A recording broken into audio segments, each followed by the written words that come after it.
Hello दोस्तों, welcome to my YouTube channel. दोस्तों, आज हम लोग जानेंगे टैबलेट के बारे में। टैबलेट जो होती है, क्या होती है, किस मेथड के द्वारा बनाया जाता है, साथ ही अदर रूट की तुलना में हम लोग इसका एडवांटेज और डिसएडवांटेज देखेंगे कि किस प्रकार से ये अदर रूट की तुलना में लाभ और हानि होती है। तो सबसे पहले हम लोग जान लेते हैं टैबलेट क्या होती है। तो टैबलेट जो होती है किसी भी दवाई की, मेडिकामेंट की या औषधि की सॉलिड डोजेज फॉर्म होती है, जिसे कंप्रेशन मेथड के द्वारा कंप्रेस करके बनाया जाता है। और ये अलग अलग शेप में मिल जाता है, जैसे कि सर्कुलर शेप, बायोकॉन्केव, फ्लैट शेप में और अदर शेप में भी मिल जाता है अकॉर्डिंग टू स्टेबिलिटी, और हम लोग सॉल्व कर पाए इस के अनुसार उसको बनाया जाता है। दोस्तों, अब बात करते हैं एडवांटेज के बारे में कि टैबलेट जो होती है अदर रूट की तुलना में कैसा लाभदायक होती है। तो सबसे पहले हम लोग देखते हैं कि एडमिनिस्ट्रेशन, मतलब कि टैबलेट को हम लोग खुद एडमिनिस्ट्रेशन कर सकते हैं, खुद ही अपन सॉल्व कर सकते हैं। इसके लिए न तो किसी फिजिशियन की या न ही कोई नर्स स्टाफ की ज़रूरत पड़ती है।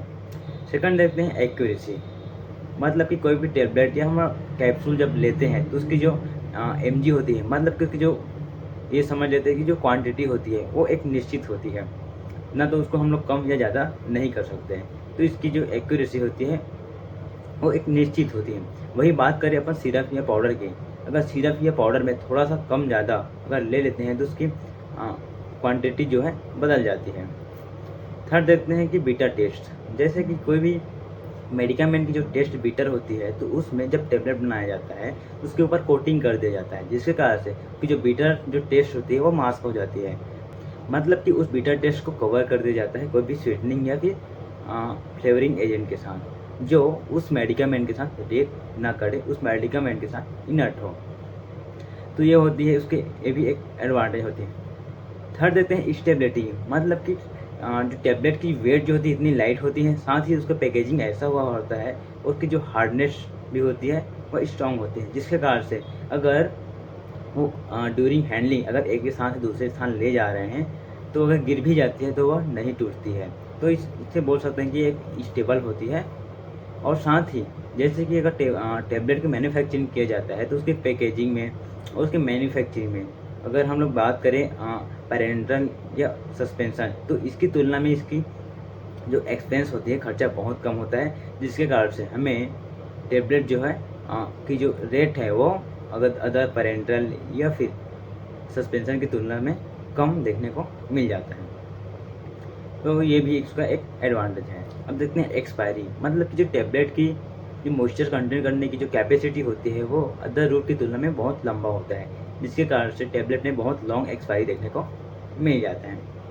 अब देखते हैं मैन्युफैक्चरिंग, जैसे जब टैबलेट का मैन्युफैक्चर किया जाता है तो उसके एक ही प्रोसेस में इतना लार्ज अमाउंट में अपन टैबलेट प्रोडक्शन कर लेते हैं। दोस्तों, अब देखते हैं डिसएडवांटेज के बारे में कि टैबलेट जो होती है वह अदर रूट की तुलना में किस प्रकार से नुकसानदायक होती है। तो सबसे पहले देखते हैं नेचर के बारे में।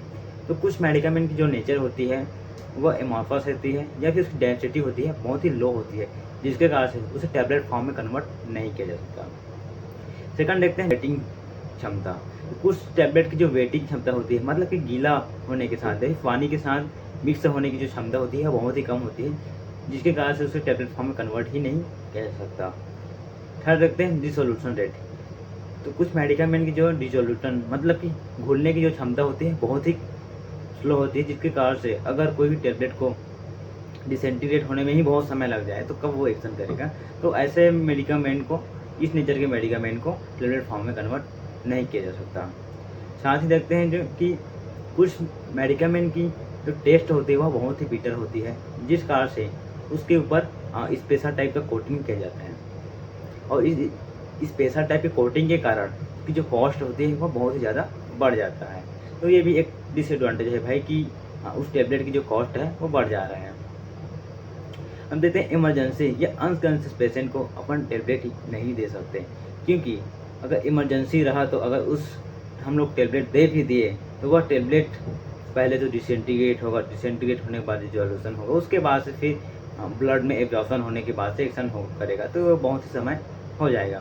साथ ही अनकॉन्शियस पेशेंट को हम अपन दे ही नहीं सकते, क्योंकि वो अनकॉन्शियस है, हाउ टू सॉलो, वो कैसे सॉलो कर पाएगा, तो अनकॉन्शियस पेशेंट को हम लोग दे ही नहीं सकते। साथ ही देखते हैं उसकी बायोबिलिटी के बारे में। तो टैबलेट की जो बायोअवेलेबिलिटी होती है वह इंजेक्शन की तुलना में बहुत ही कम होती है। तो साथ ही कुछ टैबलेट जो होती है सबलिंगुअल होती है, तो उसको मान सकते हैं कि जो सबलिंगुअल जो टैबलेट होती है वह ऑलमोस्ट इक्वल टू इंजेक्टेबल, मतलब कि लगभग इंजेक्टेबल के बराबर होती है। तो लेकिन टैबलेट की जो बायोअवेलेबिलिटी होती है वह इंजेक्शन की तुलना में कम ही होता है, चाहे वो सबलिंगुअल लें या फिर ओरली लें। तो ये था दोस्तों टैबलेट के डिसएडवांटेज के बारे में। दोस्तों अगर वीडियो अच्छा लगा तो वीडियो को लाइक करें।